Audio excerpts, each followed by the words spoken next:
Score ചെയ്യുക എന്ന് പറഞ്ഞാൽ എന്താണെന്നറിയോ?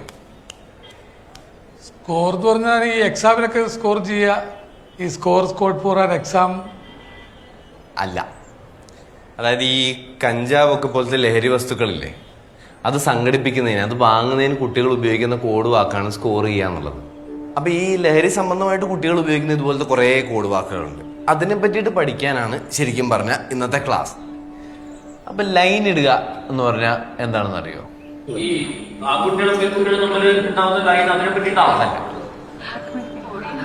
MDMA എന്ന് പറയുന്ന ഒരു രാസലഹരി ഉണ്ട്. അപ്പോൾ അത് ഉപയോഗിക്കുന്നതിനുള്ള ഒരു കോഡ് വാക്കാണ് ലൈൻ ഇടുക എന്ന് പറയുന്നത്. ഈ ജോയിന്റ് അടിക്കുക, സ്റ്റിക്ക് അടിക്കുക, അതൊക്കെ എന്താണെന്ന് അറിയാമല്ലോ അല്ലേ? സ്റ്റിക്ക് ഇതല്ല, കഞ്ചാവ് വലിക്കുന്നതിന് പറയുന്നതാണ് ജോയിന്റ് അടിക്കുക, സ്റ്റിക്ക് അടിക്കുക എന്നൊക്കെ ഉള്ളത്.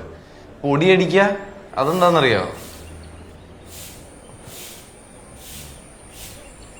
ഇവിടെ നോക്കി, ആ പൊടി അടിക്കലല്ല, കൊക്കെയിൻ ഇല്ലേ, കൊക്കെയിൻ ഉപയോഗിക്കുന്നതിന് പറയുന്ന കോഡ് വാക്കാണ് പൊടി അടിക്കുക എന്നുള്ളത്.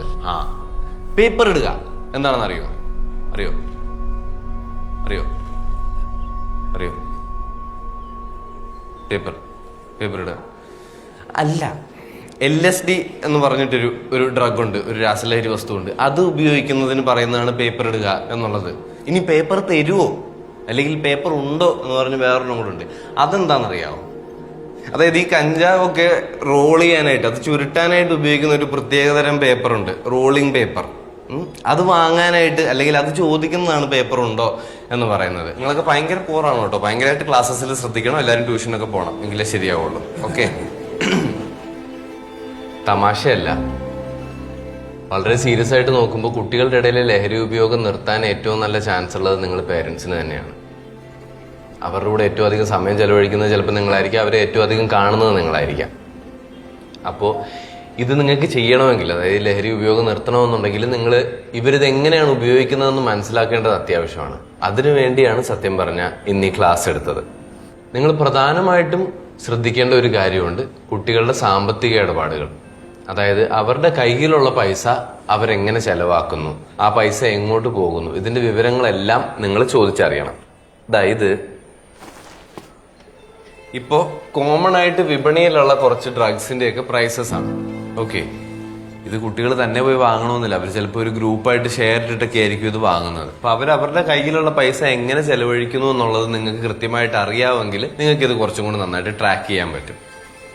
ഇനി അവർ ലഹരി ഉപയോഗിച്ചിട്ടുണ്ടോ എന്ന് നിങ്ങൾക്ക് എങ്ങനെ മനസ്സിലാക്കാം? ഇപ്പൊ കഞ്ചാവ് ഉപയോഗിച്ചിട്ടുണ്ടെങ്കിൽ സ്വാഭാവികമായിട്ടും കണ്ടുവരുന്ന സിംറ്റംസ് എന്ന് പറയുന്നത് കണ്ണൊക്കെ ചെറുതായിട്ട് ചുവന്നിട്ടുണ്ടാവും, മൊത്തത്തിലൊരു ഉറക്കം തൂങ്ങലുണ്ടാവും, ഒരു ക്ഷീണം ഉണ്ടാവും, പതിവിലധികം ഭക്ഷണം കഴിച്ചേക്കാം, അല്ലെങ്കിൽ അമിതമായിട്ട് ചിരിക്കുന്നുണ്ടാവും.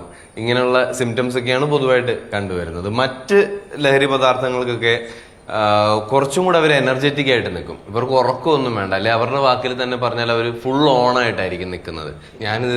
ഇതെല്ലാം ഇന്നിവിടെ വന്ന് പറഞ്ഞതുകൊണ്ട് എല്ലാ സമയവും നിങ്ങൾ എല്ലാ കുട്ടികളെയും സംശയത്തോടെ നോക്കരുത്. ഓക്കെ, ഇനി അഥവാ നിങ്ങളുടെ കുട്ടികൾ ലഹരി ഉപയോഗിച്ചിട്ടുണ്ട് എന്ന് നിങ്ങൾക്ക് മനസ്സിലാവുകയാണെങ്കിൽ നിങ്ങൾ എന്താ ചെയ്യുക? അതിനെ ചൊല്ലി നിങ്ങൾ അവരുമായിട്ട് തർക്കിക്കുവോ, ശിക്ഷിക്കുവോ, അല്ലെങ്കിൽ വീട്ടിൽ വലിയൊരു അടിയും ബഹളവും ഉണ്ടാക്കുവോ? ഇതൊന്നുമല്ല ചെയ്യേണ്ടത്. ഇതിന് പരിഹാരം നിങ്ങൾ ഒറ്റയ്ക്ക് കണ്ടുപിടിക്കണമെന്നില്ല. 14405 ഒരു ഹെൽപ്പ് ലൈൻ നമ്പറാണ്. ഇതിലേക്ക് വിളിച്ചാൽ നിങ്ങളുടെ കുട്ടികൾക്ക് ലഹരിയിൽ നിന്ന് പിന്മാറാനായിട്ടുള്ള സഹായം മുഴുവൻ നിങ്ങൾക്ക് ഈ ഹെൽപ്പ് ലൈൻ നമ്പറിൽ നിന്ന് കിട്ടും. ലഹരിക്കെതിരായിട്ട് നമുക്ക് എല്ലാവർക്കും ഒറ്റക്കെട്ടായിട്ട് നിൽക്കാം, ഫൈറ്റ് ചെയ്യാം. ഓക്കെ,